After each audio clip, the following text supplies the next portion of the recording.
আসসালামু আলাইকুম। ফারজানাস রেসিপির নতুন আরও একটি এপিসোড দেখার আমন্ত্রণ আপনাদের সবাইকে।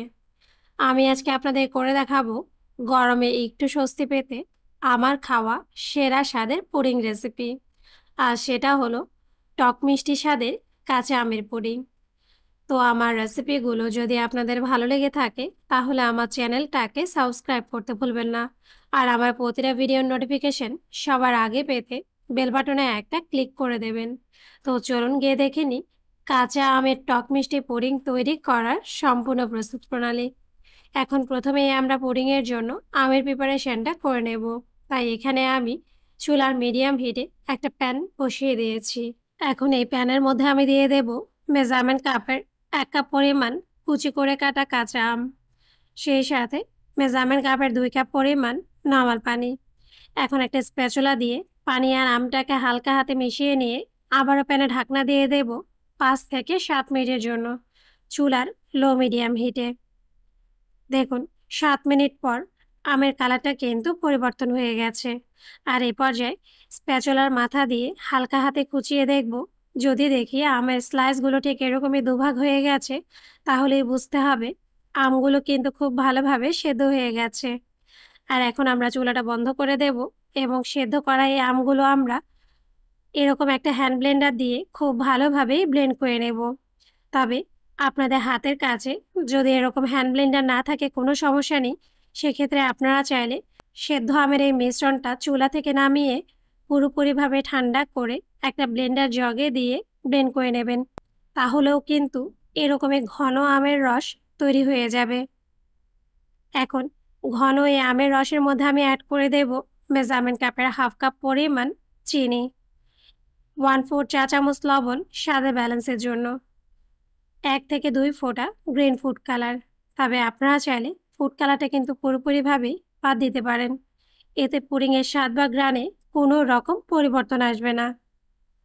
এখন এই সবগুলো উপকরণ আবারও খুব ভালোভাবে একসাথে মিশিয়ে নিয়ে ঘন এই আমের রসের মধ্যে একটা বলক তুলে নেব। দেখুন কিছুটা সময় জাল করে নেওয়ার পর ঘন আমের রসের মধ্যে কিন্তু বলক চলে এসেছে। আর এই পর্যায়ে কাঁচা আমের জেলি তৈরি করার জন্য ঘন এই আমের রসের মধ্যে আমি অ্যাড করে দেব 1.5 টেবিল চামচ আগার আগার পাউডারের মধ্যে মেজারমেন্ট কাপের 1/3 কাপ নর্মাল পানি দিয়ে খুব ভালোভাবে মিশিয়ে নেব। এরপর আগার আগার এই লিকুইড মিশ্রণটা আমরা ঘন আমের রসের মধ্যে দিয়ে খুব ভালোভাবে নেড়ে চেড়ে আবার ওই মিশ্রণটাকে কয়েক মিনিট জাল করে নেব। আর কিছুটা সময় জাল করে নেওয়ার পর যখন দেখবেন ঘন আমের রসটা কিছুটা ঘন হয়ে গেছে, এ পর্যায়ে এরকম একটা প্লেট নিয়ে কয়েক ফোঁটা আমের রস এই প্লেটের মধ্যে ছড়িয়ে দেব। এরপর প্লেটটা একটা সাইডে সরিয়ে রাখবো কয়েক মিনিটের জন্য। কয়েক মিনিট পর দেখুন কাঁচা আমের জেলি কিন্তু তৈরি হয়ে গেছে। আর এ পর্যায়ে চুলাটা বন্ধ করে দেব এবং কাঁচা আমের রসের এই ঘন মিশ্রণটা আমরা চুলা থেকে নামিয়ে গরম থাকা অবস্থায় যে থালির মধ্যে জেলিটা সেট করব সেই থালির মধ্যে একটা স্ট্রেনার রেখে সম্পূর্ণ আমের রসটাই ছেঁকে নেব। এরপর থালি বা প্লেটটাকে কয়েকবার ট্যাপ করে নেব। এখন এই থালিটা আমরা নর্মাল রুম টেম্পারেচারে ফ্যানের বাতাসে রেখে দেব 1 ঘন্টার জন্য, যেন জেলিটা খুব ভালোভাবে সেট হয়ে যায়। তবে আপনাদের হাতে যদি সময় স্বল্পতা থাকে সেক্ষেত্রে আপনারা চাইলে নর্মাল ফ্রিজে মাত্র 30 মিনিটে এই জেলিটাকে জমিয়ে নিতে পারেন। আর এ পর্যায়ে পুডিংয়ের জন্য লিকুইড দুধের প্রিপারেশনটা করে নেব। তাই এখানে আমি আবারও চুলার মিডিয়াম হিটে একটা প্যানের মধ্যে দিয়ে দেব মেজারমেন্ট কাপের 3 কাপ পরিমাণ লিকুইড গরুর দুধ, 1/4 কাপ চিনি, 1/4 কাপ কর্নেস মিল্ক, 1 চিমটি লবণ স্বাদের ব্যালেন্সের জন্য।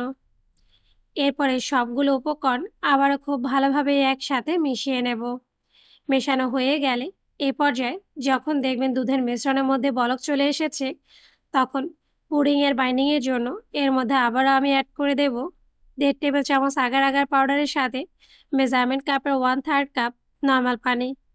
খুব ভালোভাবে মিশিয়ে নিয়ে আগার আগের এই মিশ্রণটা আমরা লিকুইড দুধের মিশ্রণের মধ্যে অ্যাড করে দেব এবং অনবরত নেড়ে চেড়ে জাল করে নেব।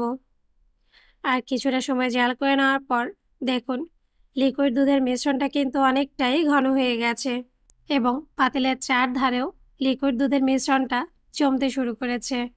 আর এ পর্যায়ে চুলাটা বন্ধ করে দেব এবং এই লিকুইড দুধের মিশ্রণটা আমরা চুলা থেকে নামিয়ে অনবরত একটা হুইপ চামচ দিয়ে নেড়ে চেড়ে কিছুটা ঠান্ডা করে নেব।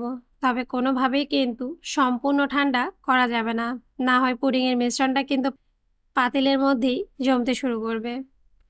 সেই সাথে আগে থেকে কাঁচা আমের যে জেলিটা আমরা সেট হতে দিয়েছিলাম, দেখুন মাশাআল্লাহ করে জেলিটা কিন্তু খুব ভালোভাবে সেট হয়ে গেছে। আর এ পর্যায়ে আবার একটা নাইফের মাথা দিয়ে সম্পূর্ণ জেলির মিশ্রণটা আমরা ডায়মন্ড শেপ করে কেটে নেব। দেখুন কাঁচা আমের জেলিটা কিন্তু এখন পারফেক্টলি তৈরি। এখন এই জেলিগুলো আমরা একটা সাইডে সরিয়ে রাখবো।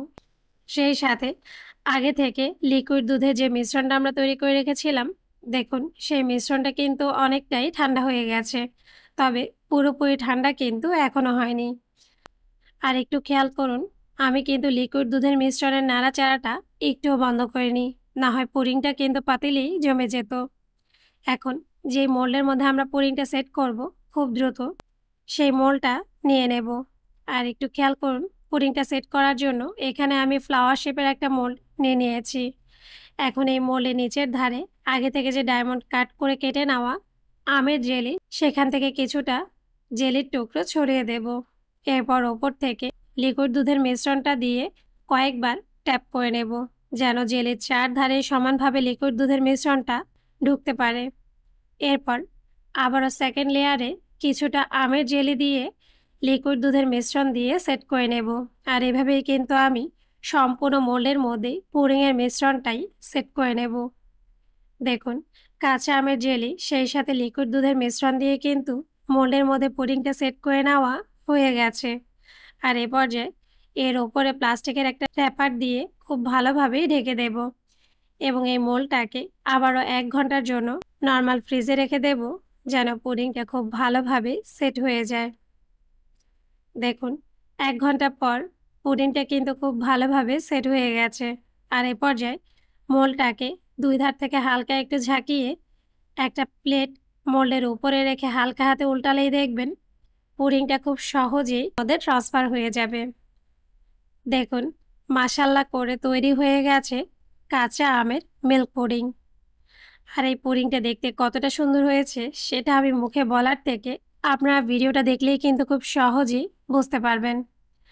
আর এই পুডিংটা যে শুধু ওপর থেকেও না, ভেতর থেকেও কতটা ইয়ামি হয়েছে সেটা বোঝার জন্য পুডিংটা কিন্তু আমি আপনাদের কেটে দেখাচ্ছি। তো আপনারা কিন্তু এই গরমে একবারের জন্য হলেও টক মিষ্টি স্বাদের এই কাঁচা আমের মিল্ক পুডিংটা ট্রাই করে দেখবেন। আমি গ্যারান্টি করে বলতে পারি ইনশাআল্লাহ নিরাশ হবেন না। এর স্বাদ এতটাই অসাধারণ। তো আমার রেসিপিগুলো যদি আপনাদের ভালো লেগে থাকে তাহলে আমার চ্যানেলটাকে সাবস্ক্রাইব করতে ভুলবেন না। আর আমার প্রতিটা ভিডিও ফ্রেন্ডস এবং ফ্যামিলির সাথে শেয়ার করবেন। আজ এ পর্যন্তই। আল্লাহ হাফেজ।